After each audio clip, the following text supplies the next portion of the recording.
The night of my wife's birthday, I witnessed her having sex with another man in her car in the parking lot of her company. They kissed passionately, and instead of interrupting, I silently retreated to my car. In the passenger side of that car, there was a bouquet, a birthday cake, and 2 tickets to the 1,000-passenger cruise she'd been dreaming of. I watched them through the windshield until they finished making out happily. "Honey, why are you back so late? Why did you drink so much?" Anna Jones helped me, who smelled of alcohol, to lie down on the sofa. She was wearing a sexy camisole nightgown, her hair was wet and she'd obviously just gotten out of the shower not long ago, and there was a fresh scent of shower gel coming from her body. Seeing that I was drunk, she hurried to the kitchen to cook a bowl of hangover soup. "Don't drink so much anymore." Anna brought over the hangover soup and said with some grumbling. There was a time when I would have felt sweet listening to her complaining words, but tonight, I felt numb. I didn't respond, and I exhaustedly rushed into the bathroom to vomit. Suddenly, I saw a sexy black lace underwear hanging on the wall. Something was lingering on there, and though the traces had been deliberately erased, the smell was familiar to the men. I held it in a daze until Anna rushed into the bathroom and snatched it from me. At that moment, I saw a trace of panic in her eyes. "Well, it's so dirty, I'll wash it." She ran away in a hurry. She clutched her underwear tightly as if she was afraid I would take it away. After taking a shower, I entered the bedroom and saw her giggling at the phone.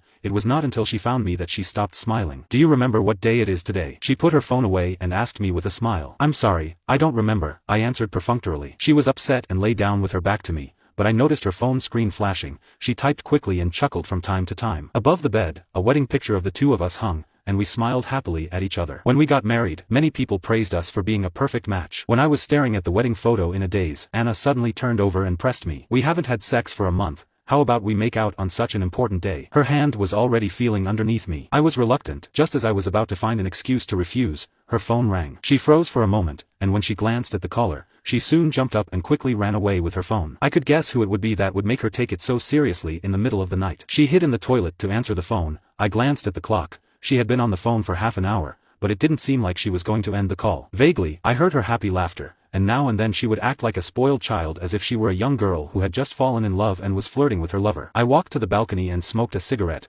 looking into the night with a myriad of thoughts running through my mind. We met at a small company owned by my dad's group. At that time, I hid my identity as a rich boy and planned to start from the bottom. She was the one who received me. At that time, Anna was just an unimportant staff in the marketing department. In her eyes, I was just a rookie who had just worked and came from a poor family. Ever since we were together, I had secretly helped her get a lot of big orders. She was soon promoted to the general manager of the marketing department. We met, had a crush on each other, and eventually fell in love. But in the end, things didn't work out and my parents didn't approve of us being together. I fell out with my parents and insisted on marrying her. Although I didn't have the blessing of my parents, I lived a happy life with her. I thought that loving each other was enough. Until one day a director named Jonah Harvey was transferred to the company. Later, I found out that he was Anna's senior schoolmate. Actually, he was her ex-boyfriend. Jonah was handsome and sweet-mouthed, very good at coaxing girls. From that day on, Anna's clothing style changed. She began to wear lace clothes and high heels and liked to take selfies in front of the mirror wearing black stockings. I teased her once. "Who are you dressing so beautifully for? I like purple." She blurted out, "It's not for you anyway." Realizing that she had said something wrong, she quickly explained,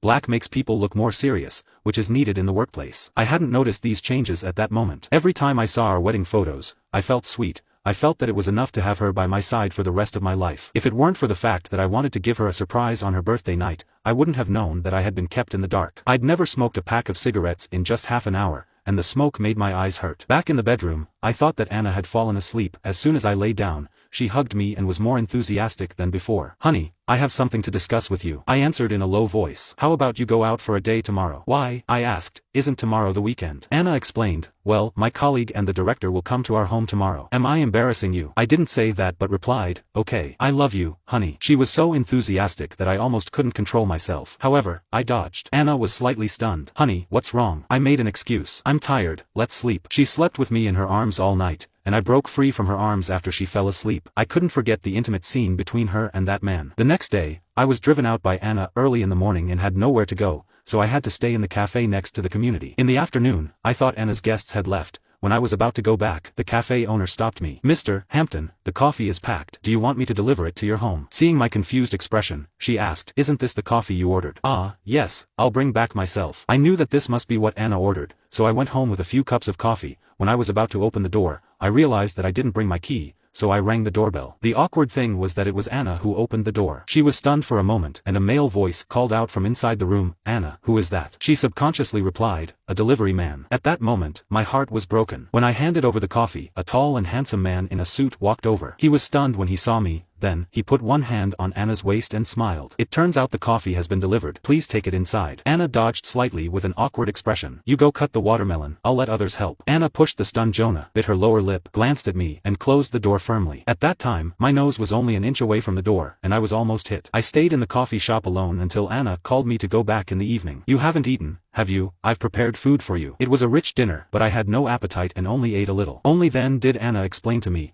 well, the reason why I said that during the day was because Alright, there's no need to explain, I know it. Because of your career, you have to do this, I interrupted her. "Yes, that's right, because of my career." "That man is your ex-boyfriend and current leader, right?" "Yes," Anna answered guiltily. "Are you jealous? I'm just his subordinate now. Please don't misunderstand." "Okay," I replied and sneered inwardly. If it weren't for the scene in the parking lot, I would have believed her. Back in the bedroom, I realized that our wedding photos had been put away and every trace of me in the house had been erased. I even found that the bed sheet was messy. For some reason, I opened the drawer and counted the condoms, and found one was missing. The little feeling I had left for Anna vanished at this moment. We have been married for 5 years, and I have never even spoken loudly to Anna for fear of scaring her. For so many years, I cut off contact with my parents just for her. When she was in a bad mood, would be sad and try my best to make her happy. When she competed for the position of general manager, I begged those clients to help her get the order. Every time we quarreled, would always compromise first. I had wanted to have a child, but she expressed her fear of the pain involved in childbirth, so I abandoned the idea. Additionally, as the only son in my family for 3 generations, my parents wanted me to have kids, despite their disapproval of her. After we got married, I quit my job and started doing housework at home for her. While she was showering, I was on the balcony and smoked. Only nicotine could numb my nerves and stop me from thinking about those things. The word delivery man broke my strong heart. I felt humble and ridiculous. Anna was different tonight. When she came out of the bathroom,